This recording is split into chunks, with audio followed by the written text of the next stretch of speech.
ఆంధ్రప్రదేశ్లో నవశకం ప్రారంభమైంది. ఎన్నికల్లో ఘన విజయం సాధించిన కూటమి నుంచి ముఖ్యమంత్రిగా చంద్రబాబు ప్రమాణ స్వీకారం చేశారు. గవర్నర్ అబ్దుల్ నజీర్ పదవి ప్రమాణం చేయించారు. కేసర్పల్లిలో జరిగిన ఈ కార్యక్రమానికి ప్రధాని నరేంద్ర మోడీ, హోంమంత్రి అమిత్ షా సహా పలువురు ప్రముఖులు, వేలాది మంది అభిమానులు హాజరయ్యారు. ఏపీ సీఎంగా బాబు బాధ్యతలు చేపట్టడం ఇది రెండోసారి.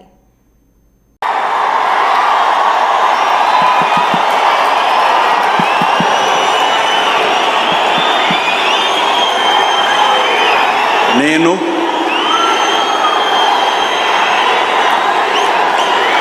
నారా చంద్రబాబు నాయుడు అనే నేను శాసనం ద్వారా నిర్మితమైన భారత రాజ్యాంగం పట్ల నిజమైన విశ్వాసం, విధేయత చూపుతానని, భారతదేశ సార్వభౌమాధికారాన్ని, సమగ్రతను కాపాడుతానని ఆంధ్రప్రదేశ్ రాష్ట్ర ముఖ్యమంత్రిగా నా కర్తవ్యాలను శ్రద్ధతో, అంతఃకరణ శుద్ధితో నిర్వహిస్తానని, భయం కానీ, పక్షపాతం కానీ, రాగద్వేషాలు కానీ లేకుండా రాజ్యాంగాన్ని, శాసనాలను అనుసరించి ప్రజలందరికీ న్యాయం చేకూరుస్తానని దైవ సాక్షిగా ప్రమాణం చేస్తున్నాను. నేను నారా చంద్రబాబు నాయుడు అనే నేను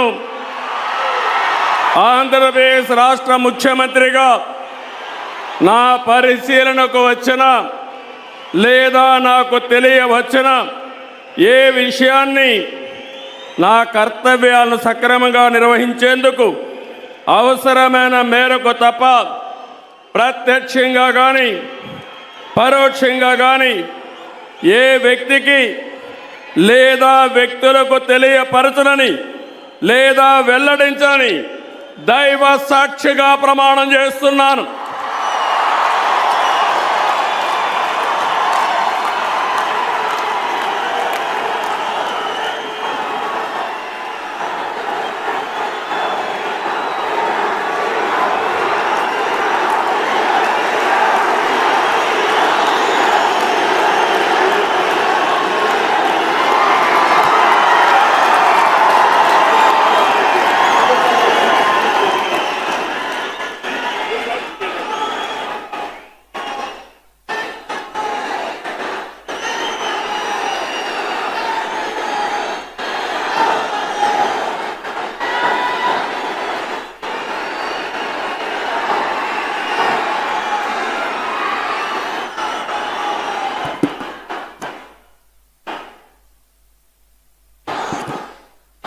गौरवनीय